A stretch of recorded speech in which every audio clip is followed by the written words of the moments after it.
buenas tardes, pueden tomar sus asientos. Bueno, aquellos que están de vacaciones, espero que estén disfrutando. Hoy estuvimos ya desde temprano, desde las 7 de la mañana, buscando el rostro de Dios, orando por todos ustedes, por aquellos que están descansando, aquellos que estamos trabajando como Reggie. En temporada de trabajo andamos más atareados, otros están descansando, pero bueno, hay un tiempo para cada cosa. Ya habrá tiempo de descanso. Queremos mandarles saludos a los que andan por las sierras, por el mar, por diferentes lugares, en los campos, disfrutando. Espero que puedan estar conectados, que reciban también desde la iglesia virtual, reciban la palabra. Y vamos a estar viendo, seguimos con Mateo 19. Aquellos que no saben dónde está Mateo 19, sigue después de Mateo 18, que lo vimos la semana pasada, y antes de Mateo 20. Una broma. Bueno, no sé si se acuerdan la semana pasada que nos estuvo hablando el pastor. En el capítulo 18, se escucha medio fuerte, ¿no? Como que retumba, creo. A mí me pasa. A ver ahí, esto, creo mejoró. Estuvimos hablando de todo el capítulo, nos hablaba de la importancia de ser como niños, de ser pequeños y hacerse pequeños. Ahora ya el Señor en el capítulo 19 nos introduce un poco ya en su transitar, en su evangelismo, en las misiones. Está dejando el territorio de Galilea para dejar ese terreno, ese ámbito donde se conocía, para entrar un poco más allá. Ya va a estar yendo a Judea, ¿no es cierto? Y hay 3 títulos que nos dicen en Mateo 19, vamos a estar hablando y que nos enseña el Señor. Jesús enseña sobre el divorcio, Jesús bendice a los niños y el último, el famoso y conocido, el joven rico. Entonces vemos que el segundo se vuelve a repetir un poco lo que veníamos hablando, pero el primero es Jesús enseña sobre el divorcio. ¿Y qué tema me tocó? Por ahí me hubiese gustado que diese el estudio el pastor o Gustavo o alguien que es casado, que tenga autoridad, pero bueno, lo vamos a hacer lo mejor posible, viendo qué nos decían las escrituras, los comentaristas y todo, y llegar a una conclusión y que la palabra nos hable y nos ministre. Entonces, como le decía, Mateo 19, vamos a arrancar por el versículo 1, y Jesús ya está terminando su paso por Galilea, ya está dejando el terreno conocido, es su último tiempo donde está, es como la despedida en ese ámbito donde él se movía en Galilea. Y todavía no había ido, ahora Jesús va a entrar a Judea, había ido esporádicamente y ahora ya va a ir más allá. 19:1 dice, aconteció que cuando Jesús terminó estas palabras, se alejó de Galilea y fue a las regiones de Judea, al otro lado de Jordán. Acá se acuerdan antes del Señor de dar la gran comisión que dice, id por todo el mundo y haced discípulos, y después ya en la iglesia de los Hechos, cuando el Señor va a ser ascendido, le dice a los discípulos, bueno, esperen ahora en Jerusalén y quédense y esperen ser embestidos por el poder del Espíritu Santo, y una vez que sean llenos, me van a ser testigos. ¿Van a ir dónde? A Jerusalén, a Judea, a Samaria y hasta lo último de la tierra. Acá vemos en el versículo 1 cómo el Señor, vemos el carácter misionero. Así como nosotros somos una iglesia con un carácter misionero, el Señor de lo que está diciendo y de lo que está mandando se hace ejemplo. El Señor caminaba y mucho. No es que se tomaba un Uber, un remis, había que caminar y las jornadas de camino eran muy arduas, eran lejos. Y ahora el Señor empieza a ir a Judea.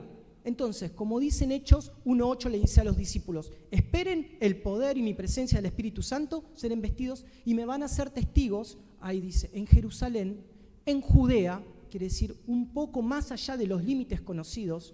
Para ir a Judea había que pasar el Jordán y había que alejarse de lo que era la zona costera e ir un poco más para el lado ya como entrando al continente, ir hacia Oriente. Entonces Jesús emprende este camino, pero él, como misionero, se hace un poco ejemplo, ¿no es cierto? Da el ejemplo, se hace ejemplo y les muestra a sus discípulos. Entonces empieza a ir a Judea. En Samaria sabemos también el encuentro con la mujer samaritana, como el Señor fue en ese pozo y tuvo el diálogo con la mujer samaritana, con los samaritanos, que dice que entre judíos y samaritanos no había buena relación y no se hablaba. Y lo último de la tierra, acá ya es el legado que deja a sus discípulos. Estamos gracias a que una iglesia inicial que salieron de Israel, salieron de sus límites conocidos y empezaron, como el apóstol Pablo con esos viajes misioneros, a expandirse a otras regiones. Empezaron a ir a lugares donde el evangelio no había llegado desconocido. Entonces el Señor se encarga de hacer las bases para hacer una iglesia misionera. El otro lado del Jordán, más lejos. Entonces Él no va más lejos, no puede salir porque tenía que abocarse a sus discípulos, enseñarle, pero deja cimentado que la iglesia tiene que ser misionera. Vayan ustedes, porque yo me tengo que ir, pero una vez que me voy, va a venir poder por ustedes y se van a encargar ustedes. Y gracias a Dios, a que fueron obedientes a esa comisión, hoy estamos acá y está la iglesia en expansión. Y es un poco que gracias a este mandato, nuestro pastor tiene la visión, estamos yendo de acá a poco tiempo a África y vamos a seguir yendo hacia lo último de la tierra. Entonces, esto de que la iglesia tiene que ser solo local y no misionar, no existe. Lo estamos viendo, el Señor da claro ejemplo, lo dice en el libro de los Hechos, vayan a Jerusalén, Judea y hasta lo último de la tierra. Versículo 2. Y le siguieron grandes multitudes y los sanó allí. Acá estamos viendo que estaban los discípulos, estaban las grandes multitudes. Venimos hablando del capítulo anterior de que había niños. Si había niños quiere decir que había madres, padres, de que había una cantidad importante de gente siguiendo al Señor, sus discípulos, los niños, porque manda a traerlo para tomarlo como ejemplo. Vemos el capítulo anterior. Si no se hacen como uno de ellos, no se humillan, no van a poder heredar el reino, no van a entrar. Entonces vemos las multitudes siguiéndolo a Jesús, Jesús enseñando, Jesús sanando. Versículo 3. Entonces vinieron a él los fariseos, tentándole y diciéndole, acá ¿quién entra ahora? Presten atención, fariseos. ¿Y para qué? Para tentarle. O sea que había gente con buenas motivaciones, con ganas de aprender, los discípulos como seguidores, aprendices, y ahora entran los fariseos. Y háganse un poco la pregunta, pongámonos un poco en el lugar, caminando kilómetros para seguir y tentar a Jesús. ¿No podían quedarse en su lugar? Entonces tenían que siempre estar buscando y pinchando y buscando la manera de embarrar lo que el Señor hacía, de estar molestando en todo tiempo, como lo hemos visto en cartas apostólicas, a Pablo también. Lo seguían de una región a otra para buscar dónde tentarlo al Señor. Entonces ahí estaban los fariseos, estaba este grupo de religiosos tratando de tentar al Señor. ¿Y cómo lo tientan? ¿Es lícito al hombre repudiar a su mujer por cualquier causa? Bueno, acá nos vamos a detener un poquito. ¿Se acuerdan también en otras ocasiones que intentaban tentar al Señor cuando, por ejemplo, el bautismo de Juan es de Dios o es de los hombres? Si el Señor respondía, es de Dios, se le iban a poner en contra de él porque a Juan lo tenían por profeta. Si decían que sí, que es de los hombres, ¿y por qué no? Sí? Entonces buscaban para que el Señor tenga una respuesta donde poder hacerlo enganchar y caer, para ponerse en contra de él. Otra ocasión, ¿cuál vemos? ¿Es lícito rendirle tributo al César? Tráigame una moneda. El Señor ni siquiera tenía dinero. Precisó para dar ejemplo, para hacer esa ilustración, denme una moneda, le muestra la moneda. ¿De quién tiene el dibujo? De César. Dale a César lo que es de César y a Dios lo que es de Dios. Entonces, si él respondía, no, tenemos que, no es lícito, el pueblo romano se le iba a poner en contra porque no rendía los tributos, no pagaba ese impuesto. Si decía que sí, los judíos iban a decir, estaban buscando pincharlo ahí, sí, le tenemos que dar el tributo. Pero entonces no sos judíos, entonces toda respuesta buscaban para que el Señor sea tentado, caiga y ponerse en contra de él. Lo vemos cuando, en la mujer que iba a ser apedreada, Jesús ¿qué le dice? Le dicen, esta mujer, la ley mosaica dice que hay que apedrearla, ¿qué hacemos? El Señor no se metía en esas discusiones. El que esté libre de pecado se agachó, arroje la primera piedra. También dice que intentaron tentarlo, le tendieron una trampa. Esta mujer la agarraron en el acto mismo de adulterio. Pero justo que estaban ahí, como Gustavo nos dice, estaban en la ventana a ver qué hacía el hombre que iba a pecar. Entonces estaban tratando de tentar al Señor y de buscar ese palito para que caiga. Y ahora vemos otra ocasión más. Los fariseos siguiéndolo kilómetros, vaya a saber días, pasando pueblos, ciudades, aldeas, para tentarlo nuevamente. Y acá si el Señor respondía una cosa o respondía otra, y ahora lo vamos a ver, también se le iban a poner en contra. Para ponernos un poco en contexto, había 2 escuelas farisaicas con 2 corrientes distintas. Me las anoté porque la Hillel y la Shammai. Entonces, si él respondía, ahora vamos a ver, conforme a lo que ellos buscaban, van a decir, ay, vos tendés a esta corriente y haces esto, y si no por la otra, iban a buscar también tentarle con su respuesta. Pero Jesús no entra en esto. Y yendo un poco al contexto del pueblo judío, las bodas eran muy importantes, lo tenían al matrimonio como un deber sagrado. El judío tenía que casarse, no era doctrina algo a rajatablas, pero estaba bien visto si se casaba antes de los 20 años, porque si no ya después lo iban a tener como desprestigiado, iban a tenerlo, como decía el comentarista, como que quebrantaba el mandato de fructificar y no cumplía con la palabra que Dios dice, id y fructificad por todo el mundo. No tenían, este es una maldición para el pueblo hebreo, no fructifica, no glorifica a Dios, el pueblo no crece. Entonces si no se casaba y no cumplía con eso, medio ya lo empezaban a mirar, o es raro, o tiene una maldición, o algo anda pasando. Entonces, eso tenía una importancia en ese ambiente hebreo, en ese tiempo, era muy importante. Disminuía la gloria de Dios en la tierra, decían. Entonces ya, ahí viene el que disminuye la gloria, el que hace que el pueblo no crezca, no fructifica. Entonces lo tenían como mal visto. Tenían alta estima en el matrimonio, pero en bajo estima a la mujer.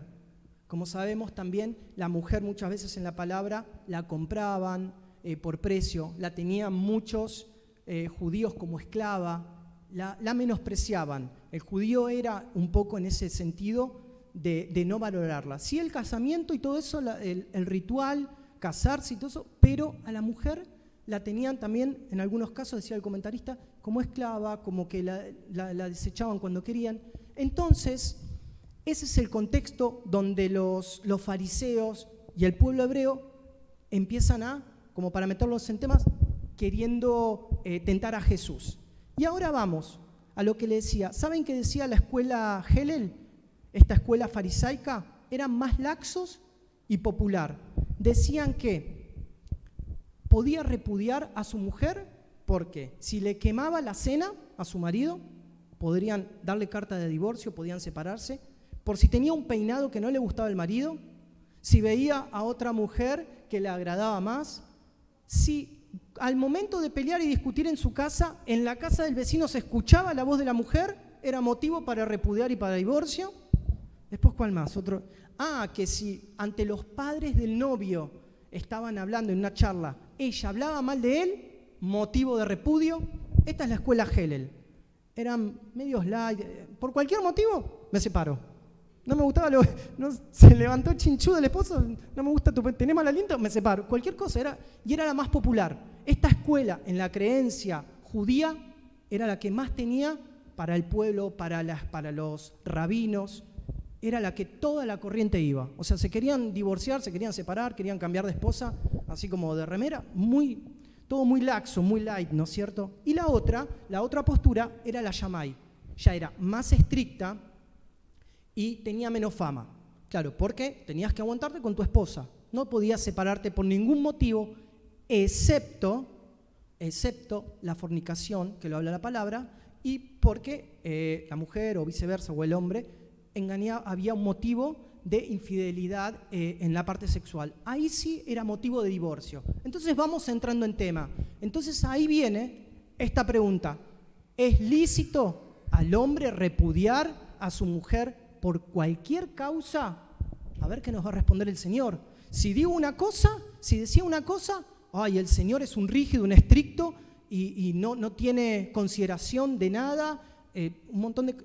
y esa postura no le iba a ser beneficioso para el Señor porque era la menos popular y se le iban a ir todas las multitudes. Era como que una corriente le iba a seguir negativamente o los menos. Si respondía también de la otra forma, el Señor da carta abierta. pero trataban de buscarle esa quinta pata, ¿no es cierto? ¿El Señor qué hace? No se mete en discusión.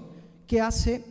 Y nos enseña, bueno, versículo 4, ahí le responde Jesús.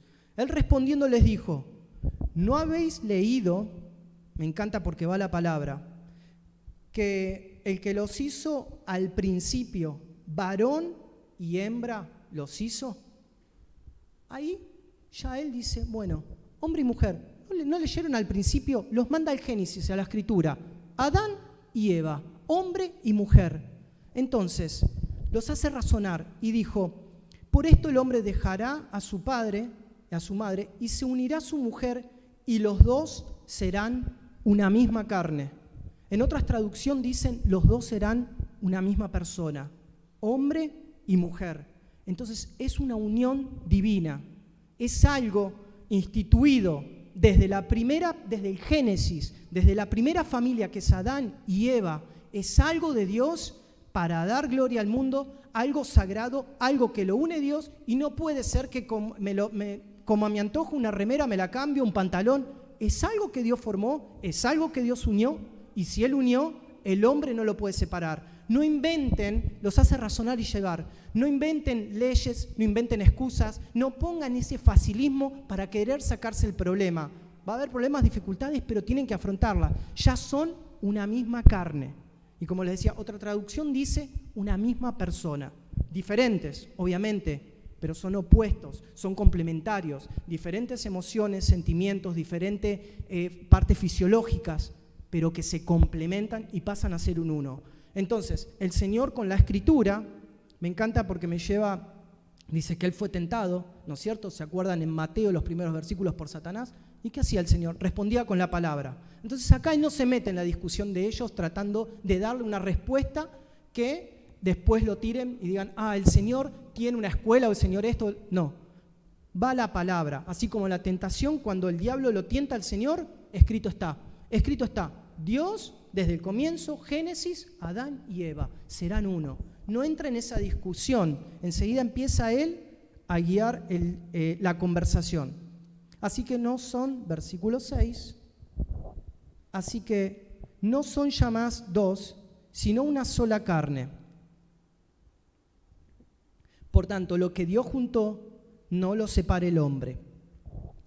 Y otra vez vuelve en versículo 7. Le dijeron, ¿por qué pues mandó Moisés dar carta de divorcio y repudiarla? Otra vez vuelven sobre el asunto. ¿Pero por qué? Y ahora el Señor le va a dar una respuesta más contundente. Pero está escrito en la ley. Y la ley también, si nos estás dando la palabra, están los mandamientos de Moisés y también es ley. ¿Y cuándo repudiamos o cuándo no? Repudiar es divorciarse también. Y ahora el Señor les responde. Él les dijo, por la dureza de vuestro corazón, Moisés os permitió repudiar a vuestras mujeres, mas al principio no fue así.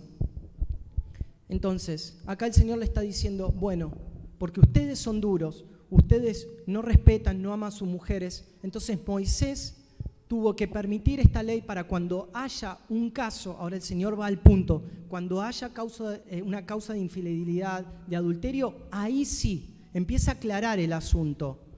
Y vamos a ver el ejemplo que dice Moisés, eso está en Deuteronomio 24:1, que dice con respecto al repudio, la ley mosaica. Cuando alguno tomare mujer y se casare con ella, si no le agradare por haber hallado en ella alguna cosa indecente, le escribirá carta de divorcio y se la entregará en su mano y la despedirá de su casa. Ahí la palabra clave es indecente. Y Jesús empieza a apuntar esa indecencia, por eso esas dos escuelas, esas dos corrientes, uno se tomó como indecente de que le quemen la cena, de que salga despeinada, pero la otra escuela rabínica, la Shammai, indecente era hacia el acto impuro de engañar a su cónyuge. Entonces hacia ahí va, y el Señor apunta a eso. No toma la postura de ninguna de las dos, pero trata de dar claridad y luz sobre la Escritura el Señor, de cuándo puede ser un motivo y una causa de divorcio. pero se tomaban de la ley mosaica como algo indecente por cualquier cosa, como algo muy liviano. Versículo 8, y él les dijo, por la dureza de vuestro corazón, Moisés os permitió repudiar a vuestras mujeres, mas al principio no fue así. Al principio, ¿cuándo se refiere? A los comienzos de Adán y Eva. No había ley, estaba Adán y estaba Eva. Si quería repudiarla no se podía ir con otra porque no había otra mujer.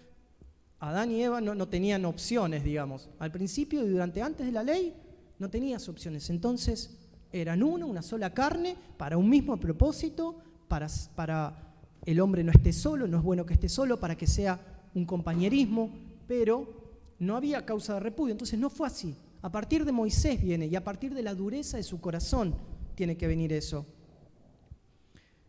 Versículo 9. Y yo os digo que cualquiera que repudia a su mujer, salvo por causa de fornicación, ahí está dando el motivo, cualquiera, pero la causa es esta, que si hay adulterio y hay fornicación, ahí sí.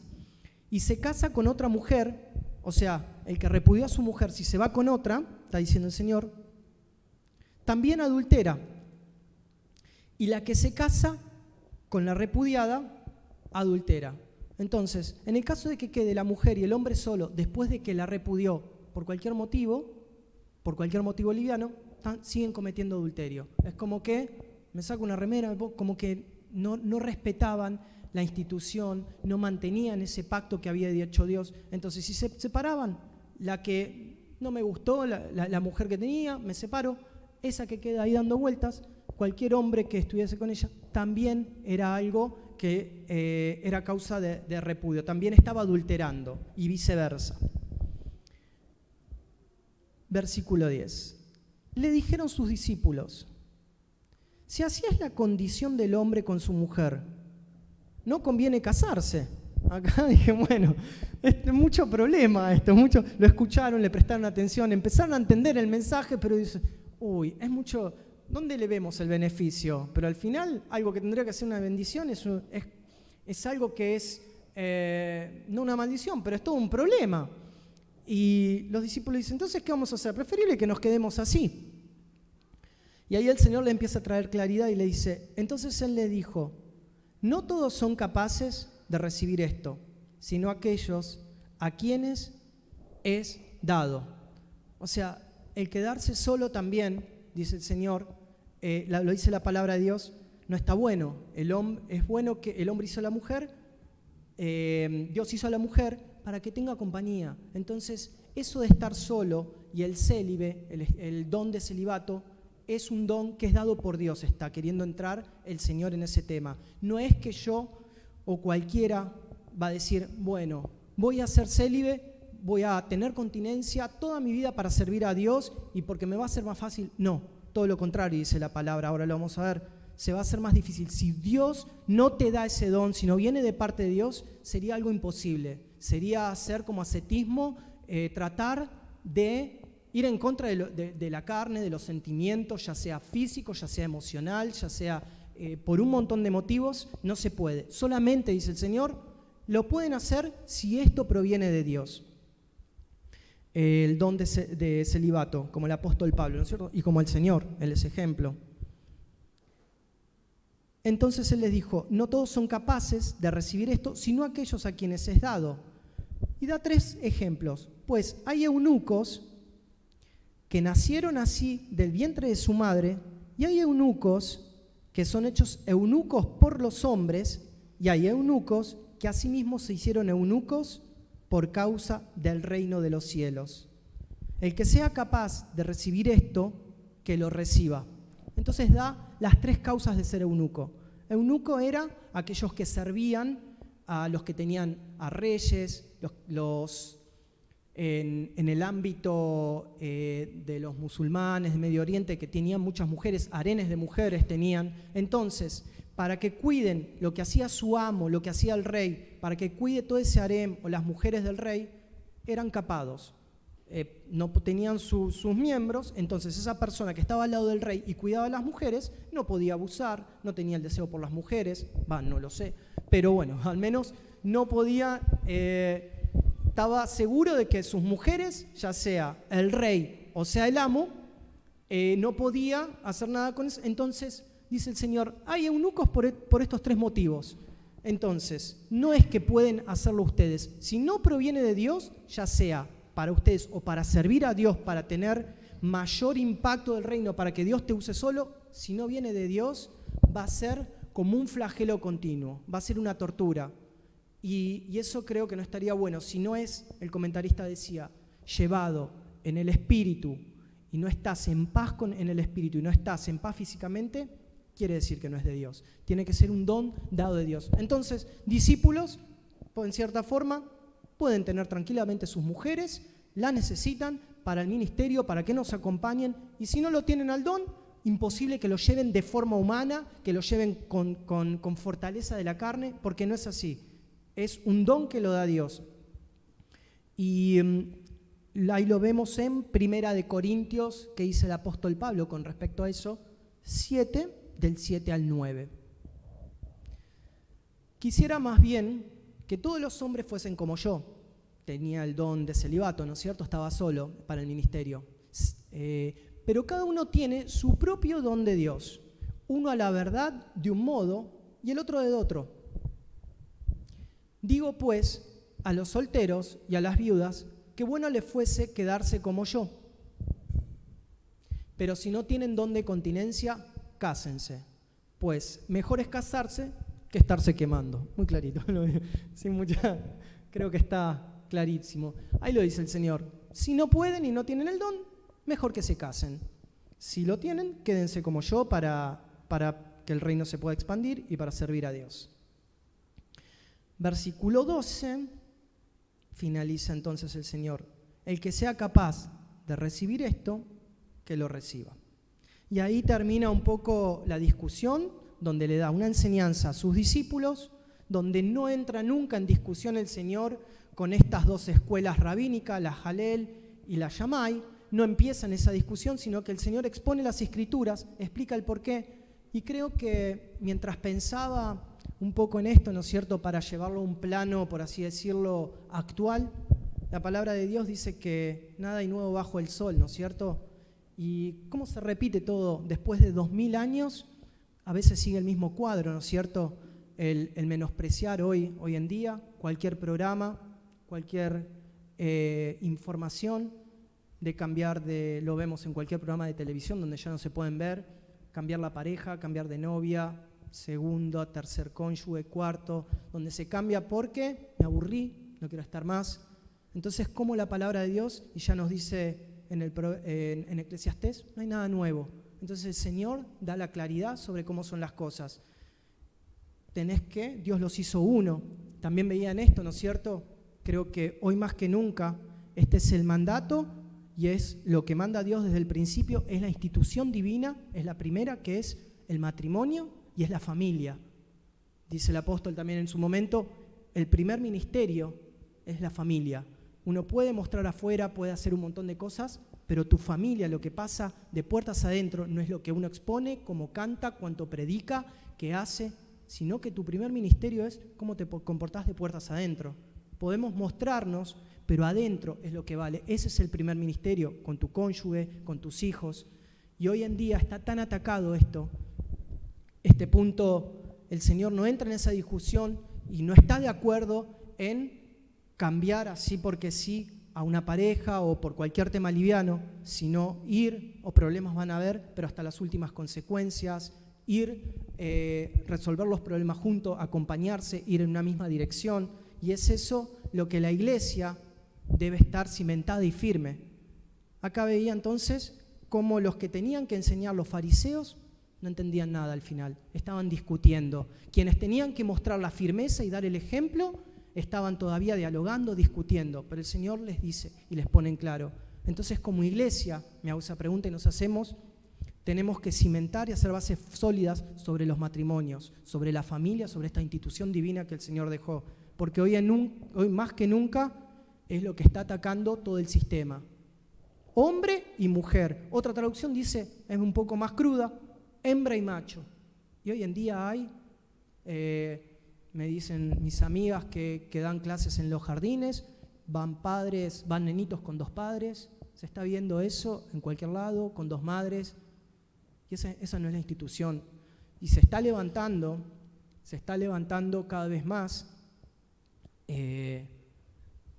Todo esto va en contra de las leyes divinas y está siendo atacado y quiere atacar a la iglesia. Así que los cimientos firmes de esta institución, el matrimonio y la familia. Y el Señor creo que lo deja bien en claro en este punto. No entra en discusión, sino que da los fundamentos. Vamos al 13. Jesús bendice a los niños. Acá creo que hace hincapié sobre algo que vimos en todo el capítulo 18. Entonces le fueron presentados unos niños para que pusiese las manos sobre ellos y orase. Y los discípulos le reprendieron. Acá el poner las manos viene también de una costumbre que era el Antiguo Testamento de Génesis. Cuando dice la palabra Israel, fue a poner las manos, Israel es Jacob, fue a poner las manos sobre Efraín y Esaú, impuso las manos. Era una costumbre que ya venía del Antiguo Testamento para dar la bendición, para darle la bendición a los niños. Entonces, esa costumbre se seguía y el Señor pone las manos sobre los niños para bendecirlos, pero Jesús le dice a sus discípulos: dejad a los niños venir a mí, no se lo impidás, porque de los tales es el reino de los cielos. Y habiendo puesto sobre ellos las manos, se fue de allí. Vemos otra vez, entonces, en el versículo 13, 14 y 15, en este título de Jesús bendice a los niños, otra vez las multitudes, Jesús poniendo como ejemplo a los niños, donde ya lo vimos el capítulo pasado que nos enseñó el pastor, cuando el capítulo 18 con el 1, también el Señor trae a uno de los niños de toda la multitud y los discípulos discutiendo quién va a ser el mayor, quién será el primero. Ellos. El que no se hace como uno de estos pequeñitos, no se vuelve y hace como ellos, no puede entrar al reino. Después el pastor nos enseñó, siguiente versículo, el que no se humilla tampoco puede heredar el reino de los cielos. Y todo ese capítulo vimos en el 18, el que no se hace pequeñitos, el que no es como uno de ellos, hay del que, y los ayes, sabemos que el Señor remarcaba algo que está haciendo en contra de los niños, los pequeñitos, los que recién están creciendo. Habla también de un estado de nuevo nacimiento, lo que nos enseñaba Gustavo. De nuevo el Señor trayendo el ejemplo de los niños. Entonces, cuidado el que toca a uno de estos pequeñitos, mejor que se le atase una piedra de molino. Así que ya tenemos esa enseñanza durante todo el capítulo y acá nuevamente a las multitudes, a los discípulos, otra vez haciendo hincapié sobre ser como niños, sobre ellos, los pone como ejemplo. Y ahora da paso a otra enseñanza con el joven rico. 19:16.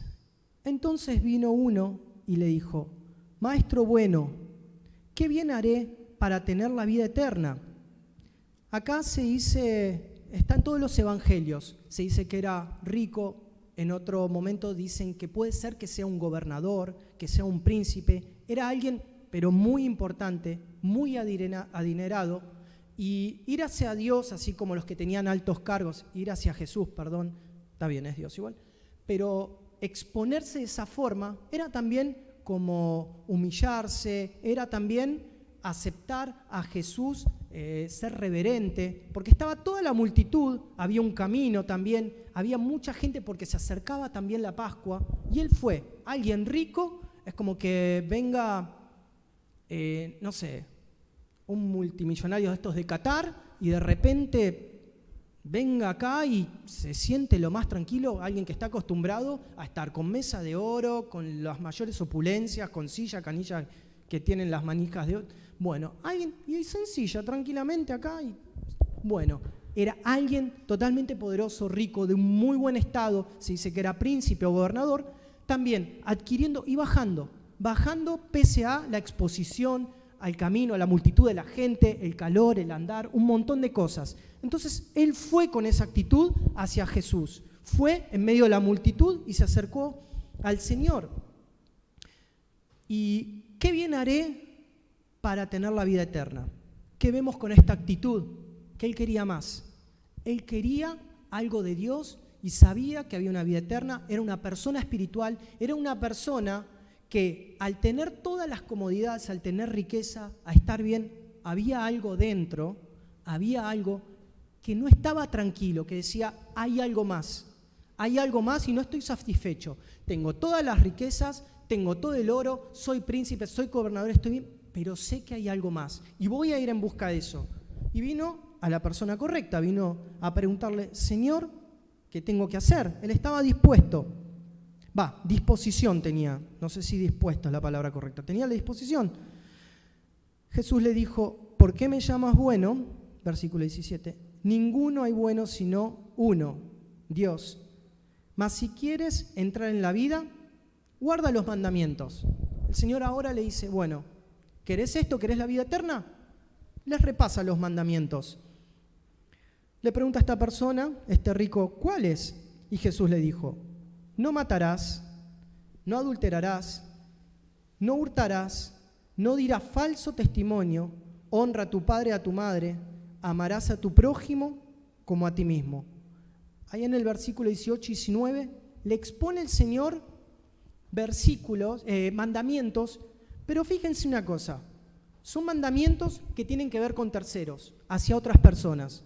Miren un poco, no matarás, matar tiene que ver con otra persona, es agredir al físico y a la vida de otro, quitarle con un tercero, no matarás. No adulterarás, también tiene que ver con otra persona. No hurtarás, es robarle una pertenencia, un objeto a alguien. No dirás falso testimonio, hablar mal de otra persona, blasfemarlo, hablar mal, despectivamente. Honra a tu padre y a tu madre hacia terceros y amarás a tu prójimo como a ti mismo, también hacia otras personas. Pero también uno de los puntos de falla puede ser del joven rico, a tu prójimo. ¿Quién es el prójimo? Los otros. Y sus riquezas, cuando el Señor le pide, vende todo, ¿hacia quién le está pidiendo? Hacia el prójimo. Entonces, este mandamiento por ahí, tal vez se portaba bien, y se portaba bien a ojos de todo. Entonces, él era perfecto, era rico, no mentía, no había matado a nadie, respetaba a sus padres, los honraba, no hablaba mal de otras personas. Entonces, todo bien, tal vez ayudaba con sus riquezas.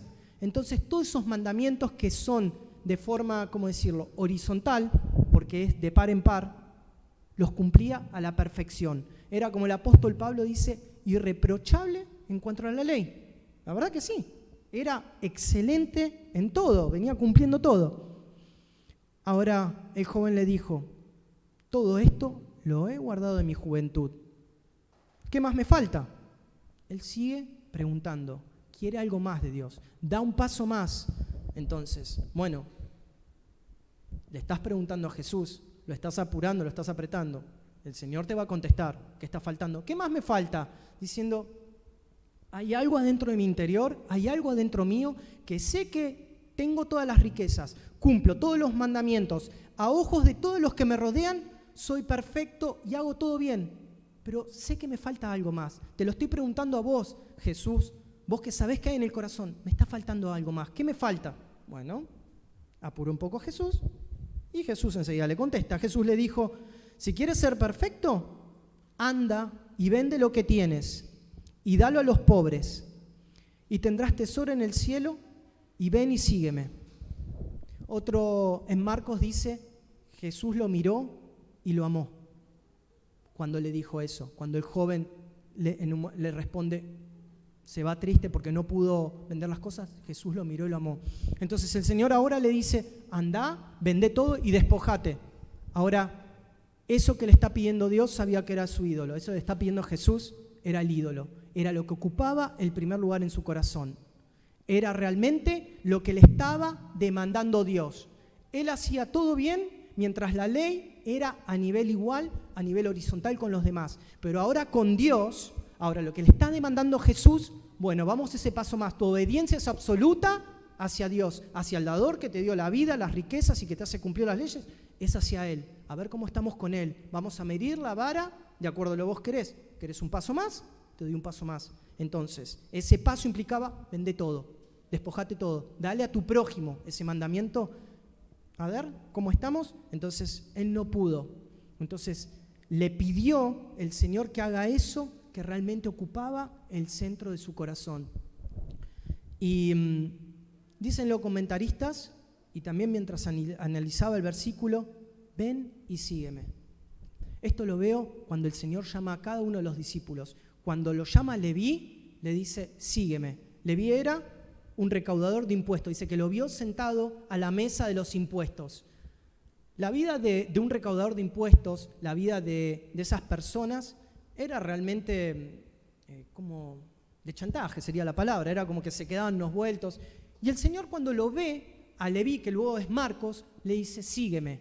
A los pescadores, a Pedro, a los discípulos, también a muchos le dijo, sígueme. Entonces, esto no era con todo el mundo. Jesús sanaba, Jesús le decía, tu fe te ha sanado, un montón de cosas. Pero seguirlo a Él, cuando Él te decía, sígueme, perdió la posibilidad de ser un discípulo. Él tenía el potencial, tenía todo, pero su riqueza, ese tesoro que tenía, donde tenía el corazón, le impidió seguir al Señor, lamentablemente. No pudo. Entonces, dice que se fue triste. La semana anterior leía en un devocional que dice que la riqueza del joven rico financió su alejamiento y su discipulado a Cristo. Me quedó grabada esa frase y ahora hoy preparándola me vino justo, encaja perfecto. La riqueza del joven rico financió el no seguir. Eso fue lo que le costó. Su riqueza le sirvió para pagar el no seguir a Jesús y no estar hoy en las Escrituras, no estar en todas esas cosas que pasaron los apóstoles y lo que vamos a ver a lo último del capítulo, donde van a estar los apóstoles. Ahora nos va a ir llevando la palabra. 22. Oyendo el joven esta palabra, se fue triste porque tenía muchas posesiones. Entonces Jesús dijo a sus discípulos, de cierto os digo que difícilmente entrará un rico en el reino de los cielos. Otra vez os digo que es más fácil pasar un camello por el ojo de una aguja que entrar un rico en el reino de los cielos. Acá Jesús está haciendo una parte medio hasta cómica de la situación. Un camello, algo muy grande, el animal tal vez más grande en ese ámbito conocido, en Medio Oriente, ese medio de transporte donde un camello es muy grande, con algo tan pequeño como el ojo de una aguja. Entonces hace este comentario de forma hasta graciosa, decía el comentarista, ¿no? Un absurdo, por así decirlo. Y sus discípulos, oyendo esto, se asombraron en gran manera diciendo, ¿quién pues podrá ser salvo? Y mirándolo Jesús les dijo, para los hombres esto es imposible, mas para Dios todo es posible. No hay cosa que pueda impedir de transformar un corazón, sea rico, sea pobre, tenga un montón de riquezas. Y Jesús no está diciendo, bueno, despójense de sus riquezas siempre. En este caso, con el joven rico, fue un caso particular. No lo hizo con todos. Vemos el ejemplo de Zaqueo, vemos de José de Arimatea. Eran personas ricas. Las mujeres que servían a Jesús eran esposas de gobernantes, de hombres que realmente tenían poder, tenían riqueza, eran adineradas, y no les pedía, no se los pidió a todo. Entonces no es condición que está diciendo Jesús, bueno, para seguirme tienen que despojarse, tienen que ser pobres, no tienen que tener riqueza. No está diciendo eso. A este caso particular de él, sí, porque era lo que le impedía ir por más. Entonces, están diciendo, pero es imposible que un rico pueda entrar al reino, le dicen también los... No. Para Dios no es imposible. Lo vemos durante toda la palabra en las Escrituras, lo seguimos viendo hoy en los días contemporáneos. Puede haber personas, empresarias, millonarios que siguen a Cristo, no tiene nada que ver.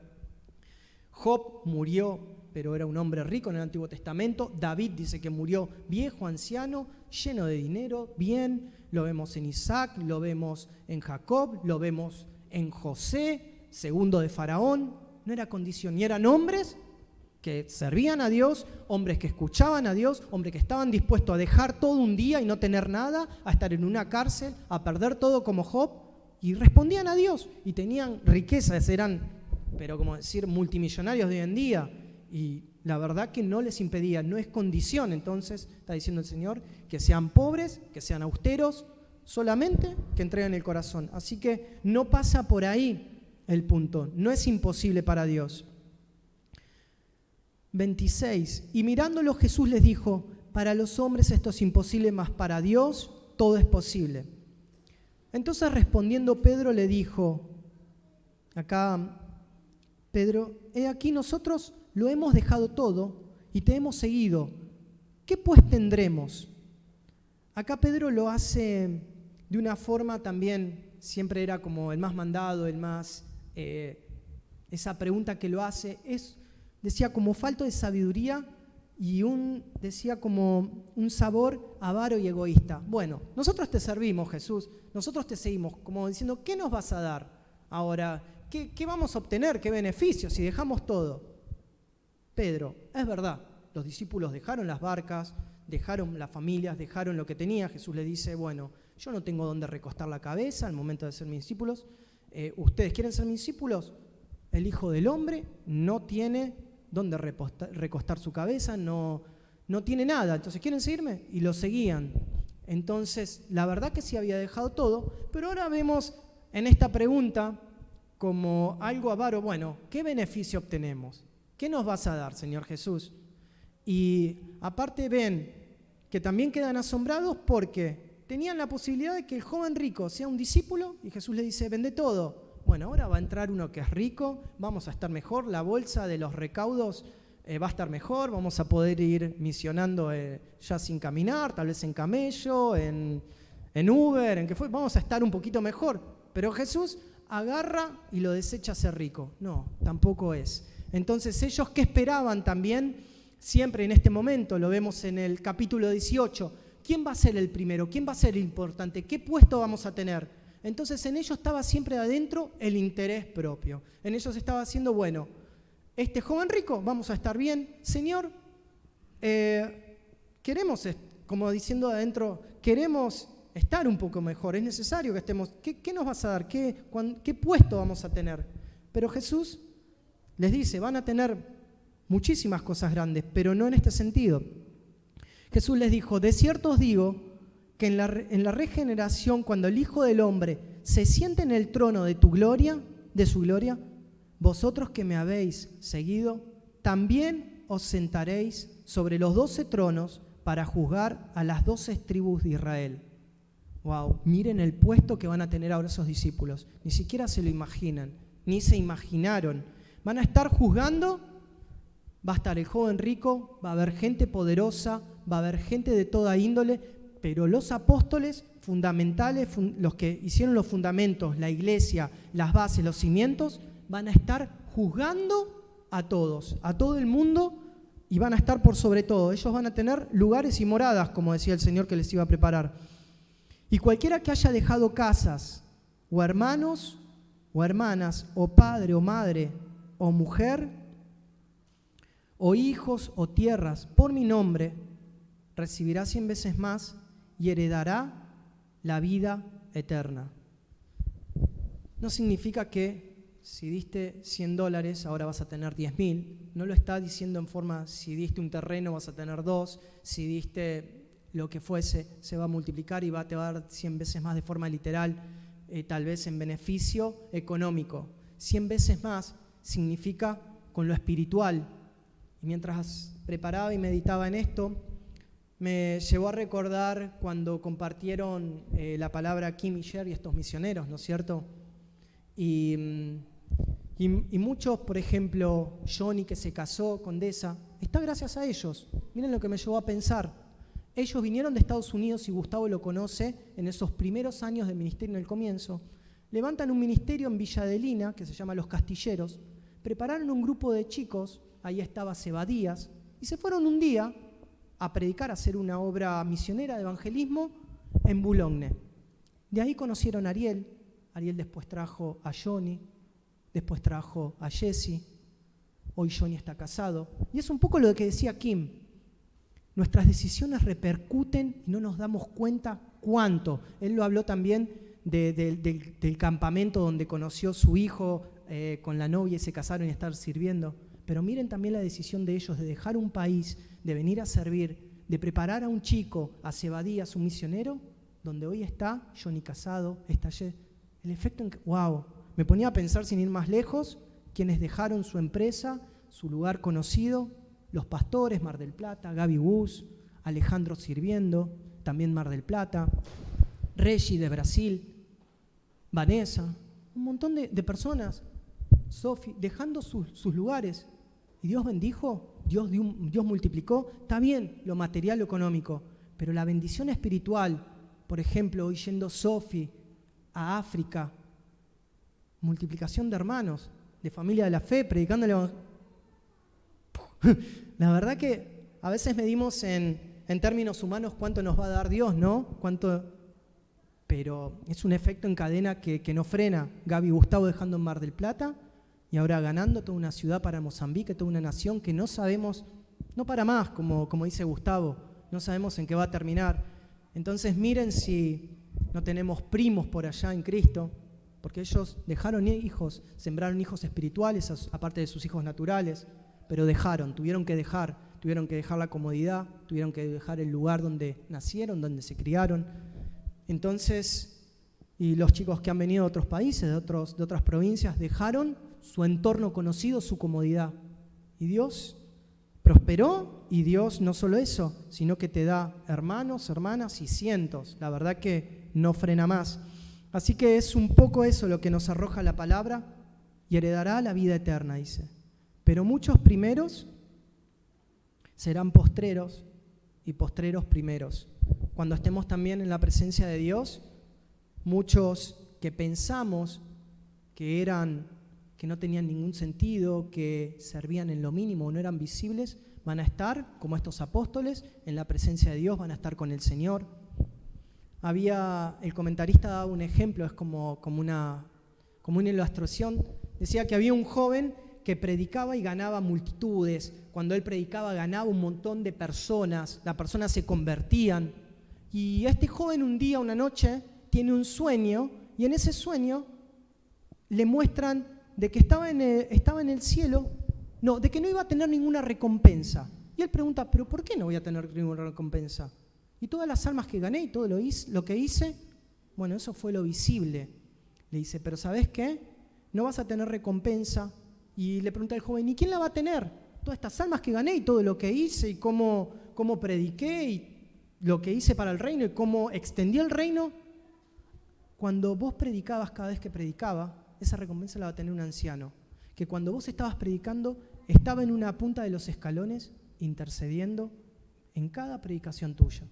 Y la recompensa va a ser para ahí. ¿La va a tener ese joven que predicó? Sí, pero había otra persona que parecía. Entonces, los últimos, los que parecen que no hacen nada o que no son tan notorios, van a tener una recompensa y van a ser también los primeros. Y acá el Señor también empieza a dar, para después dejar pie al capítulo 20, porque viene los obreros de la viña. Y ahí sí también en esta parábola, en esta ilustración, el Señor muestra como un padre de familia que tenía una viña, dice que salió temprano y necesitaba personas para trabajar en su viña, en su campo, y fue muy temprano a recolectar los obreros, y le dice al obrero, te voy a dar un denario para que trabajes todo el día. Fue más tarde, lo mismo lo hizo con otros obreros, a media mañana, al mediodía, a la tarde, y otra dice a la hora onceava. En los hebreos, en la costumbre judaica, la hora onceava serían las 5 de la tarde, porque cuentan a partir de las 6 de la mañana, es la hora cero. O sea que a las 5 de la tarde fueron a llamar gente para la viña, para el campo.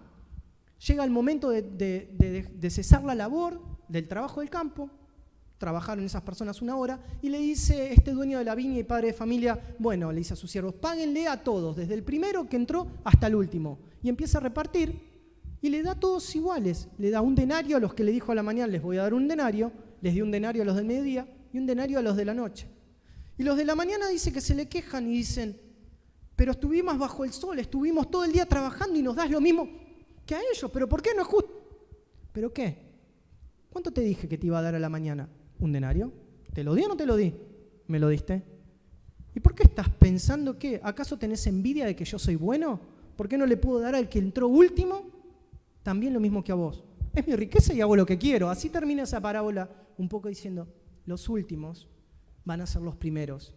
Entonces, esto me lleva a pensar muchos años de iglesia y todo lo que yo hice por Dios y todo el sacrificio. Y mañana tal vez se convierte uno, Mr. Pepito, no lo conoce nadie, y Dios lo empieza a levantar. Señor, lo estás bendiciendo mucho más que yo. Y yo todo el tiempo que te dediqué, mi vida, el tiempo, la inversión, todo lo que hice para vos. ¿Por qué? Y con y Dios lo empieza a levantar, y Dios quiere que los últimos sigan, y eso no nos corresponde a nosotros. Entonces, ahí ya nos hace pie con este último versículo que dice, los últimos serán los primeros. A nosotros no nos corresponde eso, lo que paga el Señor. Él es el que pone en balanza. ¿Y por qué? Entonces, bueno, que podamos entender con claridad lo que el Señor nos quiso hablar acerca de primera institución, del matrimonio, de cuidar, ¿no es cierto?, los hombres como habla la palabra, la mujer es vaso frágil, pues yo no tengo mujer, me hubiese gustado que por ahí lo compartiese alguien, y los problemas del matrimonio, pero lo dice la palabra y hay que hacerlo, hay que obedecer. En la obediencia está la bendición, sin tanto argumento como lo tenían los fariseos que conocían la palabra, y no me gustó el pelo, por esto, por aquello. Y como iglesia pararnos sobre este fundamento, sobre esta institución, hacernos pequeños, porque vemos que sigue el mismo trama del capítulo 18, humildes, pequeños, como niños, en mansedumbre, como nos viene enseñando Gustavo, ser mansos como palomas, pero astutos como serpientes, en la hora de la inocencia para con Dios. Y bueno, y por último, ¿cuál fue lo último? Es joven rico.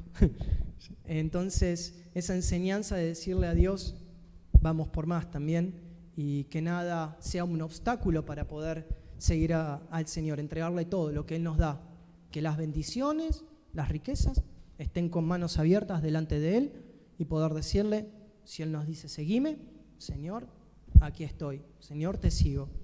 Así que es un poco eso lo que nos quiso arrojar la palabra, creo, Luz, y que podamos atesorarla y ponerla en práctica. Amén. Señor Dios, queremos, Padre, entregarte todo este día, entregarte, Señor, este momento, entregarte, Señor, lo que resta del día, los regresos a casa, y que la palabra, Señor, comience a trabajar dentro nuestro, que nos siga, Señor, hablando, que no sea solo un estudio, Señor, sino que sea un consejo de parte tuyo, de lo alto, Señor Dios. Gracias, Padre, por cada institución, por el matrimonio. Gracias, Señor, por la familia. Gracias por la familia de la fe. Gracias, Señor, por todos los recursos que nos has dado, porque hemos dejado,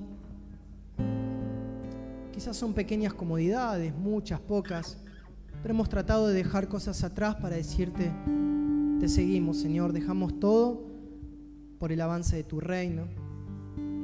Señor, y lo que queremos hacer, lo queremos hacer para ti, Jesús. No nos dejes, Padre, entrar en el fariseísmo, en el diálogo, en tener tanta palabra, Señor, que nos confunde, sino queremos ser claros, prácticos, veraces.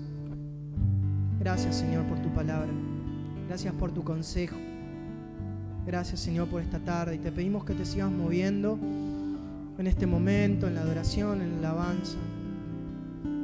Señor, te bendecimos, te glorificamos y te entregamos, Señor, todo este día de ayuno que hemos estado buscando tu rostro, Señor. En el nombre de Jesús, Señor, gracias. Amén, Señor.